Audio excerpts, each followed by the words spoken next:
Assalamualaikum warahmatullahi wabarakatuh. Perkenalkan, kami dari kelompok 6. Saya Miftah Nur Latifah dengan NPM A1G024153. Dengan saya Helvila Duriswa dengan NPM A1G024118. Saya Aisyah Nur Nadila dengan NPM A1G024064. Saya Andula Pramatiasari dengan NPM A1G024009. Dan saya Nur Rahmaikanan Putri dengan NPM A1G00470. Dengan dosen pengampu Bunda Yuli Amalia MPD. Kali ini kami akan menjelaskan mengenai keterampilan menyimak kritis, karya ilmiah dan non-ilmiah. Selamat menyaksikan. Baiklah teman-teman, saya akan menjelaskan pengertian menyimak kritis. Menyimak kritis adalah kegiatan mendengarkan dengan penuh perhatian dan teliti untuk memahami isi pembicaraan secara mendalam. Nah, dalam menyimak kritis ini kita tidak boleh langsung percaya, tetapi kita harus berusaha untuk menilai apakah ada hal yang benar, salah, kurang tepat, atau justru bermanfaat apa yang dikatakan oleh si pembicara. Selanjutnya, kita akan membahas tujuan dan manfaat dari menyimak kritis. Nah, menurut Dawson 1963, menyimak kritis itu bertujuan untuk memperoleh fakta yang diperlukan.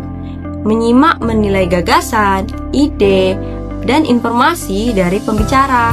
Contohnya, seseorang yang mengikuti seminar akan memberikan tanggapan terhadap isi seminar tersebut.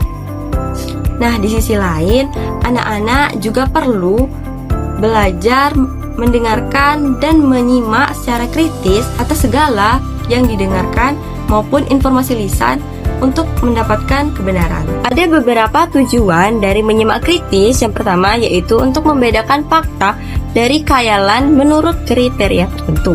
Dan yang kedua yaitu untuk menentukan validitas atau keabsahan dari gagasan utama, argumen-argumen, dan hipotesis. Lalu yang ketiga yaitu untuk membedakan pertanyaan-pertanyaan yang didukung dengan bukti-bukti yang tepat dari opini penilaian serta mengevaluasinya. Yang keempat, memeriksa, membandingkan, dan mengontraskan gagasan dan menyimpulkan pembicaraan.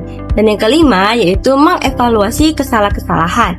Nah, misalnya generalisasi yang tergesa-gesa, analogi atau penyesuaian yang salah, dan gagal dalam menyajikan contoh. Lalu yang keenam yaitu mengenal dan menentukan pengaruh-pengaruh berbagai alat yang mungkin dipakai oleh sang penyaji atau sang pembicara untuk mempengaruhi pendengarnya. Misalnya seperti musik, kata-kata yang tidak penting, intonasi suara, dan propaganda. Lalu yang ketujuh yaitu mengacak dan mengevaluasi bias dan prasangka buruk dari si pembicara dalam suatu sudut pandang tertentu. Lalu yang kedelapan yaitu mengevaluasi kualifikasi si pembicara. Dan yang kesembilan yaitu merencanakan evaluasi dan mencoba menerapkan suatu situasi yang baru. Adapun manfaat dari menyimak kritis, yang pertama yaitu mendeteksi kesalahan atau kekeliruan dari bahan simakan. Dan yang kedua yaitu mendorong seseorang, khususnya si penyimak, untuk berpikir rasional dan kritis menggunakan akal sehat.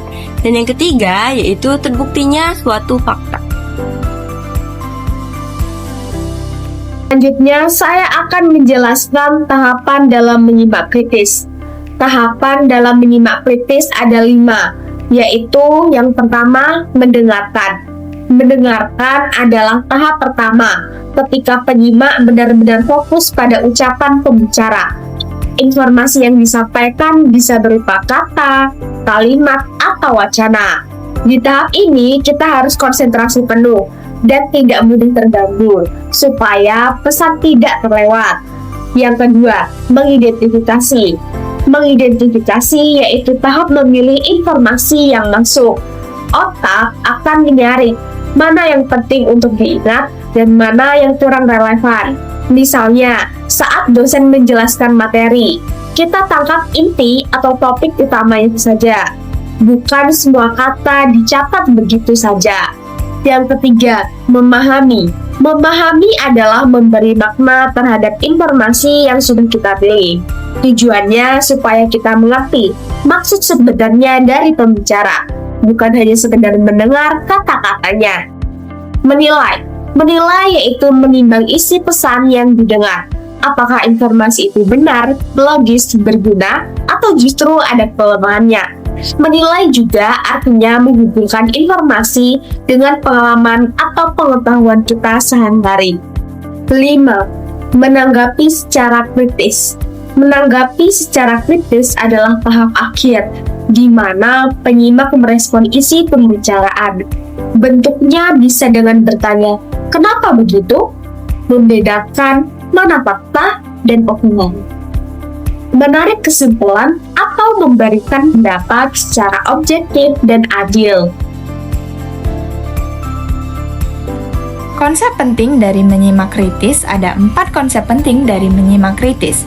Yang pertama, penyimak harus yakin bahwa sang pembicara telah mendukung serta mendokumentasikan masalah-masalah yang mereka kemukakan. Yang kedua, penyimak mengharap agar sang pembicara mengemukakan masalah-masalah khusus. Yang ketiga, penyimak mengharap agar sang pembicara mendemonstrasikan keyakinannya pada suatu hal topik tertentu.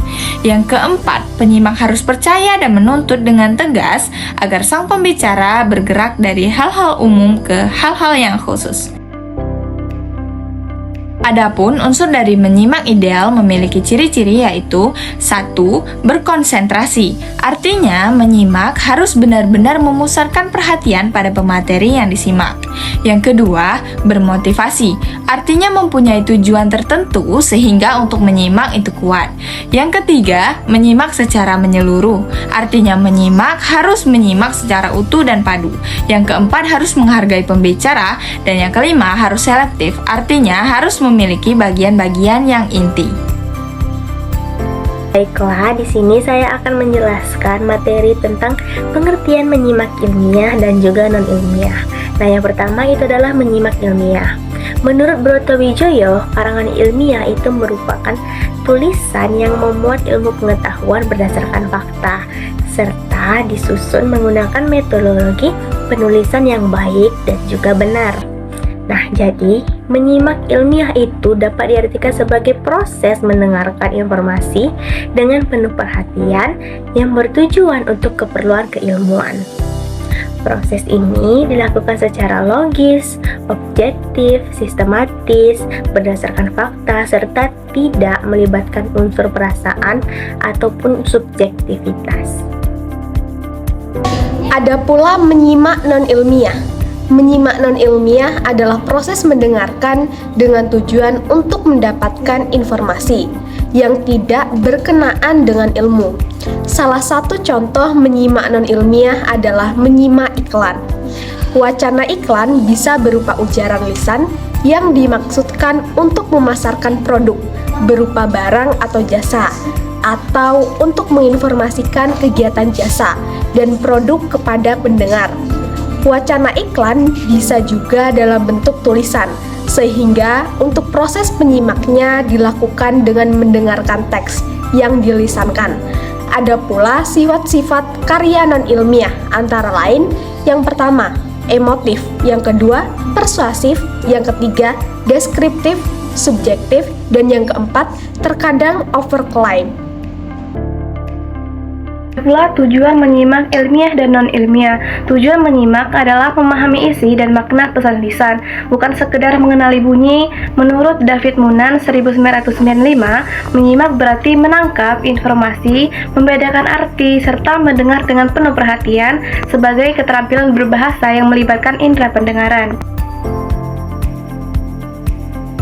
Ada pula tujuan umum menyimak. Yang pertama yaitu memahami isi dan makna pesan lisan. Yang kedua, menangkap informasi dari ujaran atau komunikasi. Yang ketiga, membedakan arti dengan memusatkan perhatian. Yang keempat, menggunakan indera pendengaran untuk memahami komunikasi. Selanjutnya yaitu tujuan khusus menyimak. Yang pertama, mendapatkan dan menganalisis fakta. Yang kedua, mengevaluasi fakta. Yang ketiga, mendapatkan inspirasi. Yang keempat, meningkatkan kemampuan berbicara. Yang kelima, memahami bahasa dan budaya.